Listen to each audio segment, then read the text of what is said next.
Oke, berikutnya kita bicara tentang limit state design filosofinya ya. Jadi batasan desainnya itu apa saja. Nah, batasan desain di sini ini seperti yang sudah dibahas pada mata kuliah yang lain sebelumnya. Jadi sama, jadi prinsipnya desain itu dilakukan dengan kita mengukur ya batasan, ada yang namanya batasan ultimate sama batasan layan atau service. Ultimate ini kalau dia terlampaui batasan ultimate-nya, maka setelah itu yang terjadi adalah kegagalan struktur. Tapi yang kedua ada batasan layan ya, atau service atau SLS. Nah, Serviceability Limit Design. Nah, ini kalau ini terlampaui, belum tentu bangunannya tidak aman, tetapi jelas tidak nyaman. Jadi dia ada batasan layan ya, di situ namanya batasan layan. Misalkan dengan deformasi, kemudian getaran, kemudian letaknya semakin lebar. Jadi untuk layan ini, kalau terlampaui batasannya, dia belum tentu dia akan gagal. Tapi yang jelas dia tidak nyaman untuk dipakai karena deformasinya sudah melampaui deformasi izin. Kan pernah adik-adik pernah dengar ya yang namanya lendutan izin. Katakanlah yang sering dipakai itu kalau pada struktur itu L per 2, L dibagi 240 ya. Panjang bentang dibagi 240. Nah, itu nanti akan ketemu batasan lendutan izin. Jadi kalau misalkan untuk panjang 240 mili, artinya 0,24 meter ya, berarti 24 cm. Untuk panjang 24 cm, lendutan yang diizinkan itu dibagi 240 berarti 1 mili. Nah, jadi kalau untuk batang sepanjang 24 cm, lendutan yang terjadi itu 1 mili, nah itu masih nyaman. Kayak gitu contohnya.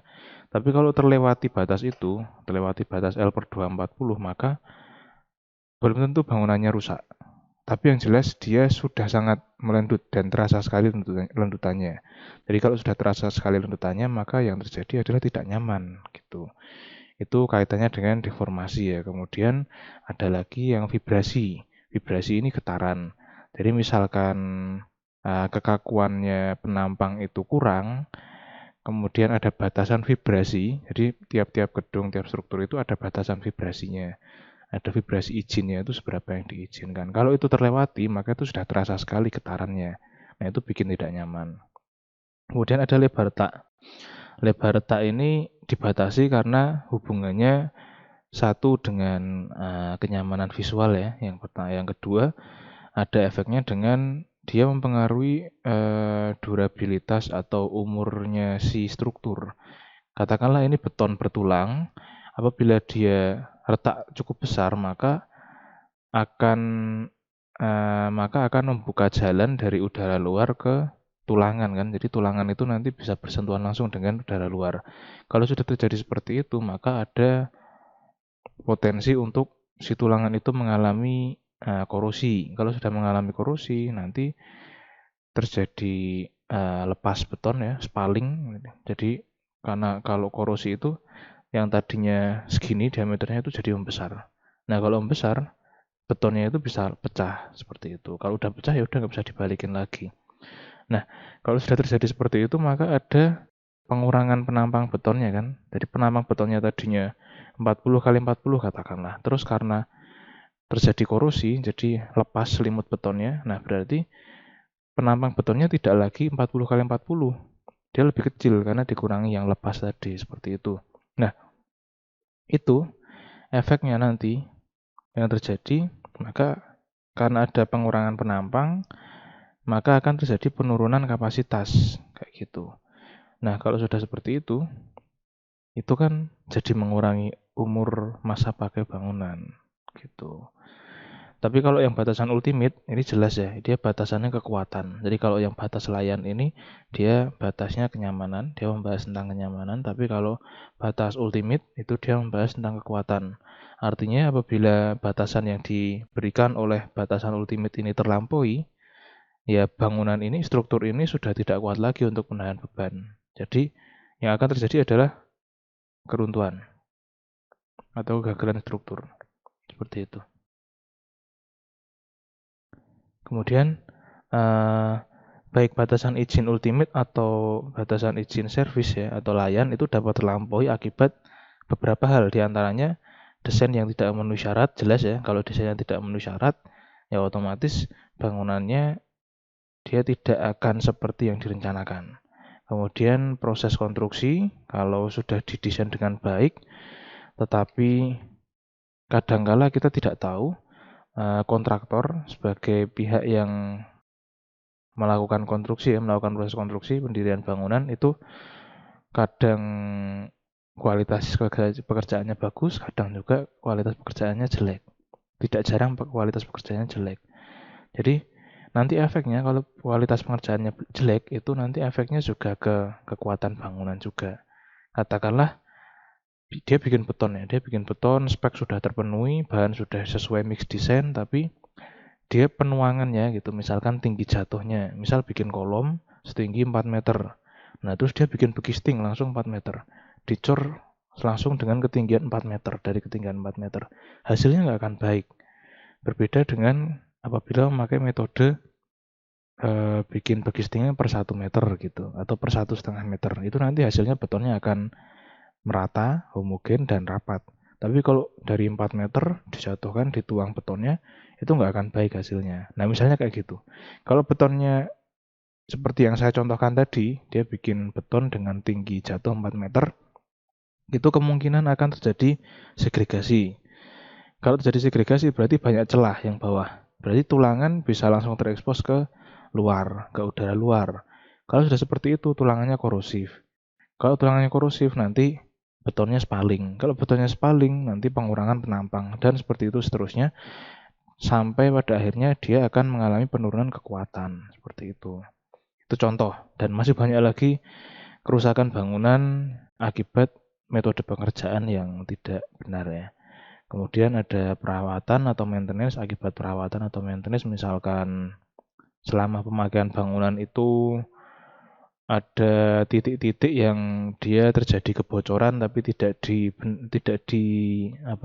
dibenahi, artinya kemudian akhirnya kebocoran di titik itu membuat dinding itu atau struktur itu jadi lembab ya, berjamur. Nah, efeknya nanti kena tulangan, terus tulangan korosif, spaling dan lain sebagainya seperti itu. Banyak contohnya. Itu salah satu contohnya.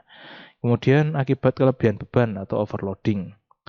Ini banyak juga terjadi, jadi ini biasanya terjadi karena pihak pemakai bangunan ini atau pemilik bangunan ini kurang paham dengan esensi desain bangunan. Jadi kalau bangunan didesain untuk lantai, misalkan dibuat suatu bangunan ya, 4 lantai misalkan, 4 lantai, di lantai 3 itu didesain untuk bangunan kantor. Tapi ternyata malah penggunaannya dijadikan ruang perpustakaan. Jadi satu lantai perpustakaan. Nah, bisa dibayangkan ya, kalau bangunan kantor, lantai untuk kantor, beban hidupnya itu beban hidup ya biasa, standar gitu. Orang lalu lalang, terus juga jarak antar orang kan cukup jauh, jadi tidak terlalu berat bebannya. Kemudian beban mati tambahan di situ juga paling-paling meja, furniture, lemari kayak gitu kan. Tapi bayangkan ketika itu menjadi perpustakaan, nah di situ akan ada rak buku dengan jarak yang cukup rapat, kemudian raknya pun rata-rata akan penuh dengan buku, dan buku itu tidak ringan ya, buku itu cukup berat. Apabila buku cukup berat, kemudian disusun cukup rapat dan terkumpul dalam satu lantai. Itu sangat berat sekali. Bebannya kan berbeda. Jadi lantai yang tadinya didesain untuk kantor, kemudian di dalam pemakaiannya diberikan beban perpustakaan, itu nanti akan terjadi overloading. Nah, kalau terjadi overloading, nanti akan terjadi kegagalan struktur. Misalnya diawali dengan lendutan, kalau bangunannya itu didesain cukup ductile, nanti dia akan terjadi lendutan dulu. Lendutan kok tidak disadari dan malah ditambah beban terus, ya dia nanti akan lama-lama tambah besar lendutannya. Kalau lendutannya udah semakin besar dan Biasanya kalau gedung kan ditutup pakai plafon, jadi balok-baloknya sudah nggak kelihatan. Nah itu nanti kalau nggak terdeteksi dalam letusannya sudah cukup besar, bisa runtuh tiba-tiba seperti itu. Itu contoh, salah satu contoh. Kemudian ada lagi akibat kebakaran. Kalau kebakaran jelas ya. Kalau misalkan kita punya bangunan, struktur bangunan dari baja katakanlah. Baja itu kan tidak tahan api. Kemudian terjadi kebakaran, ya tidak jarang bangunan dari baja kalau terjadi kebakaran maka dia akan meleleh. Itu wajar seperti itu. Kemudian terdapat 3 kondisi desain ya. Jadi ada istilahnya persisten atau penggunaan normal, kemudian ada transient. Jadi misalnya selama masa konstruksi, masa perbaikan, kenapa ini menjadi pembahasan sendiri? Karena kita seringkali mendesain bangunan itu kan secara normal ya, penggunaan normal. Jadi kita langsung mendesain ini digunakan untuk kantor, ini digunakan untuk resto, ini digunakan untuk mall, seperti itu. Tapi kita tidak menghitung beban-beban selama masa konstruksi. Padahal selama masa konstruksi itu beda dengan ketika pemakaian. Jadi ketika pemakaian itu kan bangunan sudah jadi, bangunan sudah lengkap. Jadi strukturnya sudah lengkap semua, balok kolom sudah lengkap semua, bebannya ya itu yang didesain, itu persisten. Tapi kalau kita lihat lagi, bangunan itu kan tidak seketika jadi. Misal kita mendesain 10 lantai, tidak seketika tiba-tiba jadi 10 lantai. Pasti kan bertahap dari 0 lantai dulu, 1 lantai, 2 lantai, 3 lantai, dan seterusnya. Nah, selama bertahap itu, beban yang ditahan oleh struktur kan berbeda-beda. Kemudian selama masa konstruksi kan banyak juga alat-alat yang masuk, alat berat yang lalu lalang, dan lain sebagainya, gangguan-gangguan itu banyak. Nah, itu bisa kita hitung sendiri, karena bebannya beda dengan beban ketika gedung itu sudah selesai. Nah, itu masuk ke kondisi desain yang transient. Kemudian ada di masa perbaikan. Masa perbaikan juga ini kalau kita bilang masa perbaikan berarti dari strukturnya sendiri sudah ada penurunan kualitas ya kan. Jadi sudah tidak sama dengan ketika didesain di awal. Kemudian ada alat-alat juga, kemudian ada kalau misalkan kita memperbaiki sini bisa jadi balok yang satunya itu diperlemah dulu kayak gitu supaya tidak sama-sama kenceng kayak gitu. Bisa seperti itu. Nah, kalau mengutip di literatur Inggrisnya itu ada istilah perbaikan ini ada 2 macam ya, ada refurbishment atau repair. Nah, kenapa disebut 2? Nah, sekarang kalau kita lihat secara definisi ya, repair itu lebih ke simply fixing the fault ya. Jadi rusaknya di situ apa yang menjadi sistem itu nggak jalan, itu aja, titik itu aja yang dibenarkan gitu, yang dikoreksi. Jadi misalkan